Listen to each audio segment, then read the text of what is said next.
Oke, bismillah. Assalamualaikum warahmatullahi wabarakatuh. Perkenalkan, nama saya Rizky Aditya Surya Pratama atau SP, SSIMT, di mana di pertemuan 5 mata kuliah Safety Management System atau disingkat SMS ini, saya akan sedikit menjelaskan mengenai audit K3. Oke, apa saja sih yang dilakukan di audit K3, dan tentunya langkah-langkah apa saja yang diperlukan, persyaratan yang diperlukan, dan mekanisme yang dilakukan di audit tersebut apa saja sih? Itu kira-kira inti dari video review singkat kali ini. Oke, saya mulai masuk ke materi pertama, yaitu seperti biasa saya mulai masuk dari definisinya dulu.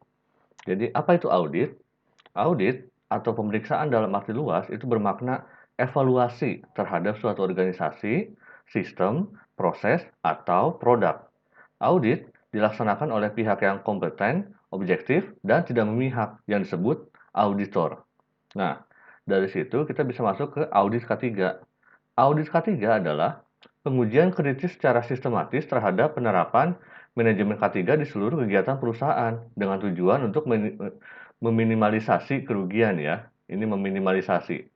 Nah, ini juga audit ini merupakan alat ukur untuk melihat besarnya keberhasilan pelaksanaan dan juga penerapan SMK3 di tempat kerja.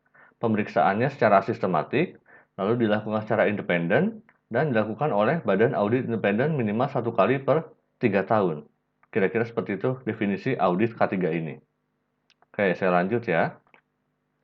Tujuannya. Jadi audit K3 ini ada 5 tujuan utama, yaitu yang pertama, memperkuat program K3 dan juga standar organisasi K3 dalam perusahaan. Yang kedua, mengingatkan level manajer yang minimal pada setiap tingkatan untuk mendorong perbaikan kinerja pada perusahaan, terutama di dalam K3-nya. Lalu laporannya itu dapat juga mengupayakan perbaikan dan juga perhatian terhadap kondisi substandar. Lalu berikutnya, mendapatkan informasi pada saat yang tepat sebelum kejadian yang merugikan terjadi, misalnya kecelakaan, sehingga dapat melakukan kontrol untuk perbaikan pada tingkat awal. Lalu yang terakhir adalah untuk identifikasi terhadap kelemahan program K3 yang sudah berjalan. Itu kira-kira kenapa mesti diadakan audit ini. Oke, saya lanjut ke materi yang slide berikutnya. Nah, dalam audit K3 ini ada unsur-unsur utamanya, yaitu ada 4 ini. Audit K3 merupakan alat untuk mengukur besarnya keberhasilan pelaksanaan dan juga penerapan SMK3 di tempat kerja. Utamanya itu sebagai alat ukur. Lalu pemeriksaan ini dilakukan secara sistematik. Jadi secara by system, kira-kira seperti itu. Lalu dilakukan juga secara independen oleh auditor dan dilakukannya oleh badan audit yang independen juga. Jadi dilakukannya baik itu pelaksanaannya dan juga pelaksananya itu dilakukan secara independen. Itu kira-kira unsur utama dalam audit K3 ini. Oke, next. Nah, jenis audit K3 itu ada dua. Saya bagi menjadi dua slide. Yang pertama adalah audit internal, di mana audit ini atau pemeriksaannya ini dilakukan oleh perusahaan sendiri tanpa menghilangkan objektivitas. Jadi walaupun dilakukan sendiri, kita tetap masih objektif gitu. Lalu pelaksanaannya tidak terlalu formal, jadi hanya sebatas pelaksanaan untuk melihat bagaimana kondisi internal di K3 dalam perusahaan, kira-kira seperti itu. Lalu tujuannya itu untuk menilai atau melakukan evaluasi terhadap program K3 yang sudah berjalan. Lalu yang keempat, untuk memberi masukan kepada manajemen khususnya dalam rangka mengembangkan sistem manajemen K3 ini atau SMK3 ini. Dan yang terakhir untuk mempersiapkan terutama ini, untuk persiapan pelaksanaan audit eksternal yang akan dilaksanakan oleh konsultan pihak luar. Contohnya untuk internal ini adalah PSM audit, yaitu Process Safety Management, lalu Environmental Health and Safety Management System Audit, atau dalam bahasa Indonesianya disingkat SMLK3, Sistem Manajemen Lingkungan K3 Audit Team. Oke, jadi ada L-nya, lingkungan atau environmentalnya di sini, selain health and safety. Itu kira-kira contoh untuk audit internal ini. Dan yang kedua, tentu saja, setelah audit internal, harus dilakukan juga yang namanya audit eksternal. Di mana audit eksternal ini adalah audit yang dilakukan oleh badan independen atau oleh konsultan dari luar. Dan ini bedanya dilakukan secara formal. Jadi ya seperti audit resmi pada umumnya yang dilakukan oleh pihak luar dan dilakukan secara berkala. Tujuannya untuk menilai secara objektif.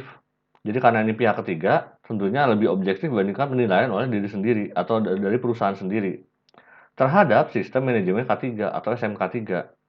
Nah, penilaian oleh badan yang independen ini tentunya akan memperoleh pengakuan, baik secara nasional maupun internasional dalam bentuk akreditasi.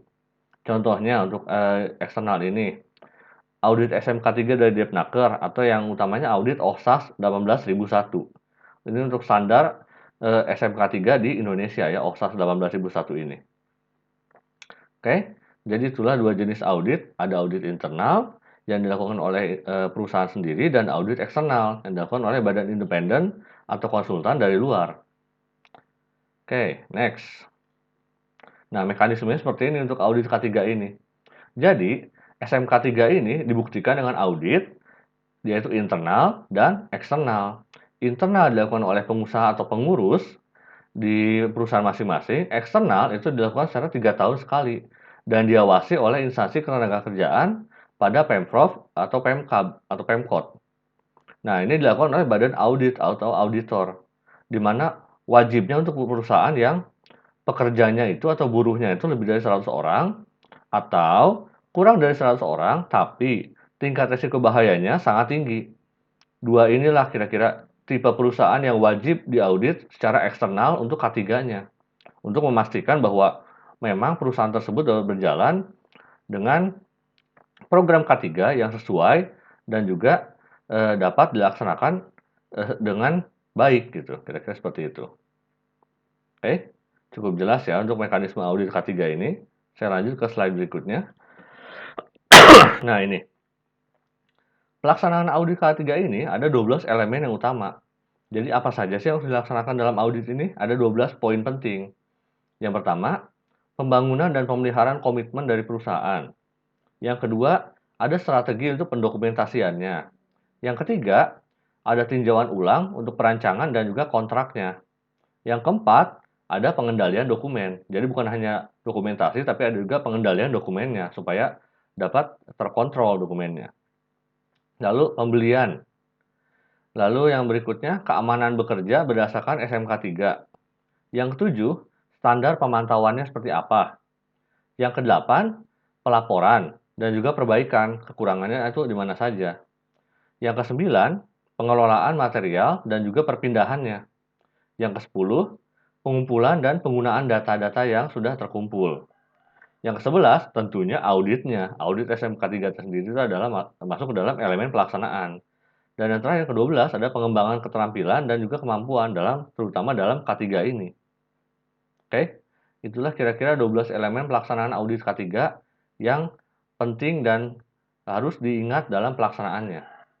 Oke, saya lanjut ke yang berikutnya. Nah, tahapan-tahapan audit K3 itu seperti ini kira-kira secara garis besar. Yang pertama adalah tahap persiapan. Tentunya, sebelum kita melaksanakan audit K3, terutama eksternal, kita harus menyiapkan dokumen-dokumen yang diperlukan. Dokumen-dokumen K3, lalu dokumen-dokumen misalnya terjadi kecelakaan apa saja, data-datanya harus disiapkan juga. Intinya, pada saat auditor datang, usahakan dokumennya itu lengkap dan juga berurutan supaya mudah dicari ketika auditor menanyakan perihal dokumen tersebut. Berikutnya tentu saja ada pertemuan awal. Ya, ini mulai dari pembincangan awal mengenai kondisi K3 di perusahaan tersebut. Nah, baru ada pemeriksaan. Biasanya pemeriksaannya langsung ke lapangannya. Jadi dilihat secara langsung bagaimana sih kondisi K3 di perusahaan tersebut, itu langsung dicek oleh auditor. Nah, baru ada penilaian kriterianya. Ada 5 utamanya yang dinilai dalam audit K3 ini. Yang pertama jelas, pemeriksaan dokumen-dokumen apakah lengkap, apakah up to date, dan apakah terkontrol dengan baik. Lalu ada wawancara juga untuk klarifikasi. Apakah sesuai yang di dokumen itu dengan kenyataan yang ada di pabrik atau di perusahaan?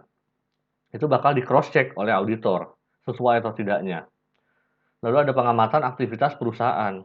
Jadi, apakah kegiatan K3 yang sudah berlangsung selama ini itu sesuai atau tidak dengan yang ada di dokumen-dokumen yang disiapkan untuk audit ini. Lalu ada juga pengamatan kondisi dan lingkungan kerja. Ini juga dicek secara langsung. Sesuai tidak kondisi kerja itu dengan K3 yang dilakukan. Jangan sampai K3-nya seperti ini, tapi kondisi kerjanya tidak sesuai dengan K3 sehingga menyebabkan resiko terjadinya kecelakaan itu tinggi. Nah, terakhir barulah ada penilaian kriteria berdasarkan temuan yang didapatkan dalam pemeriksaan ini biasanya. Jadi misalnya dalam pemeriksaan ada temuan, wah ternyata tempat ini tidak sesuai K3-nya. Nah, itu dimasukkan ke penilaian. Dari situ barulah ada tingkat penilaian, apakah K3-nya terpenuhi, apakah tidak terpenuhi secara minor, apakah tidak terpenuhi secara major atau mayor, dan terakhir butuh observasi lagi. Intinya dicek ke kelengkapan dan juga pelaksanaan K3 itu apakah sudah sesuai dengan aturan yang berlaku atau tidak. Dan tingkat penilaian adalah 1, 2, 4 ini.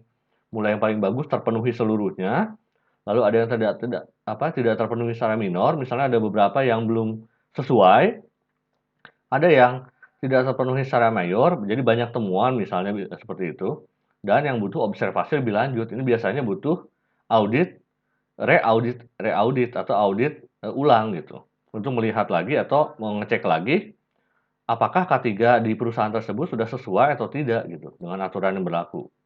Barulah di pertemuan akhir ini, nah di pertemuan akhir ini dibicarakan mengenai penilaian ini dan juga penilaian ke depannya, rencana ke depan itu seperti apa sih supaya misalnya untuk observasi, untuk persiapan audit ulangnya, atau apabila terpenuhi, apa saja yang kira-kira bisa diperbaiki supaya jadi lebih baik lagi.